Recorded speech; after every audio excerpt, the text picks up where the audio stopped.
এটা actually exact NASA আয়োজিত নয়, এটা হচ্ছে অ্যাক্সা এয়ারোস্পেস নামে একটা কোম্পানি বা অর্গানাইজেশন এটা অর্গানাইজ করেছে। আর এই ব্যাপারটা হবে নাসার ফেসিলিটি সেন্টার। ওখানে নাসার ইঞ্জিনিয়ার সায়েন্টিস্টরা এসে আমাদেরকে গাইড করবে। আমি এখানে অ্যাপ্লাই করেছিলাম, আর এখানে বিভিন্ন সিলেকশন প্রসেস ছিল। তার মধ্যে আমাকে একটা জায়গায় বলতে হয়েছিল যে আমি কেন এই ব্যাপারটা নিয়ে এত মোটিভেটেড, বা আমার কোনো ইনোভেটিভ আইডিয়াস আছে নাকি যেটা আমার পরবর্তী স্পেস রিসার্চের ক্ষেত্রে হেল্প করবে। তো আমি সেই সব নিয়ে একটা এসে লিখেছিলাম, এবং তার উপর ভিত্তি করে ওরা আমাকে সিলেক্ট করে। তারপর ওরা নিজেরই একটা ইন্টারভিউ নিয়েছিল। তো সেই ইন্টারভিউ দেওয়ার পরে সেখান থেকে আমি এটাই সিলেক্ট হতে পেরেছি। ওরা একটা অ্যাকসেপ্টেন্স মেল আমাকে পাঠিয়েছে। কিভাবে নিজেকে প্রস্তুতি কিভাবে নিচ্ছ? আমি হচ্ছে এই ব্যাপারটা নিয়ে ইসরোতে একটা ন্যাশনাল স্পেস সায়েন্স সিম্পোজিয়াম হয়েছিল, সেখানে আমি আমার এই মৌলিক চিন্তাটাকে প্রেজেন্ট করেছিলাম। এবং আমি এই চিন্তাটাকে নিয়েই ওই এসেটা লিখেছিলাম, যেটা আমি ওখানেও প্রেজেন্ট করেছি।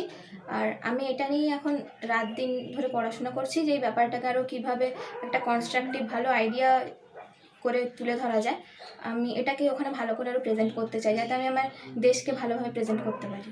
এটাই মূল লক্ষ্য এখন। মোটামুটি কতটা তুমি উৎসাহিত, বা এটা এই মুহূর্তে কি জায়গায় দাঁড়িয়ে?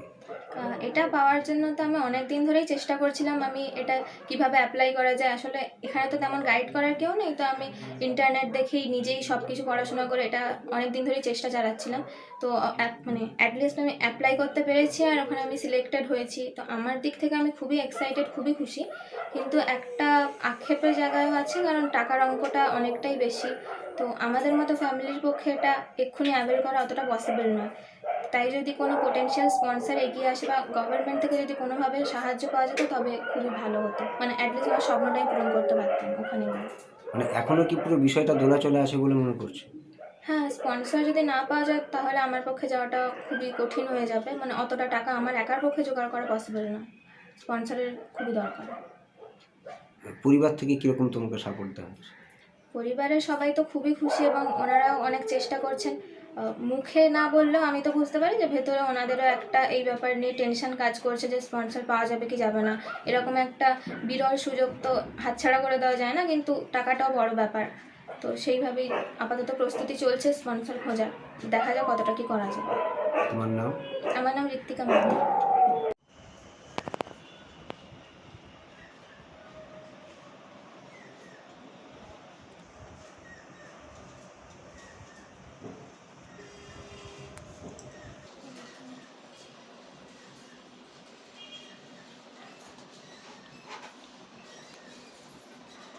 এখন বাবুর সময় এসে পাগলের মতো ওকে তখন বিরক্ত করে আমরা পাগল করে দিচ্ছি, ও নিজেই বিরক্ত হয়ে যাচ্ছে। মনে আছে কাজ করছে এরকম নিয়ে একটু উপর থেকে অ্যাঙ্গেলে নেই,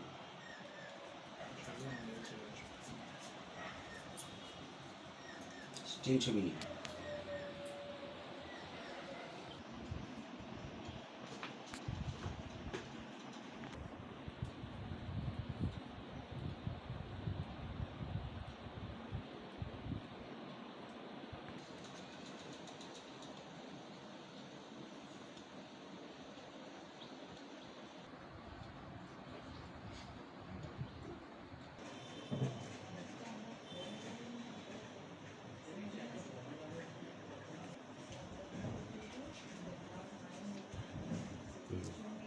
মাঝে মাঝে আঙুল দিয়ে দেখো।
হবে, এটা ওর পেছনে আছে না।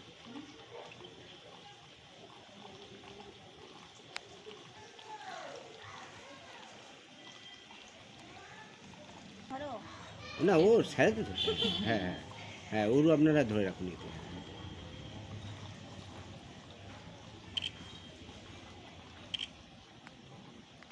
আবার দেখি অফিসে এক্ষুনি পাঠিয়ে দিতে হবে ছবি, আবার যদি বলে এই ছবি করো এই ছবি করো।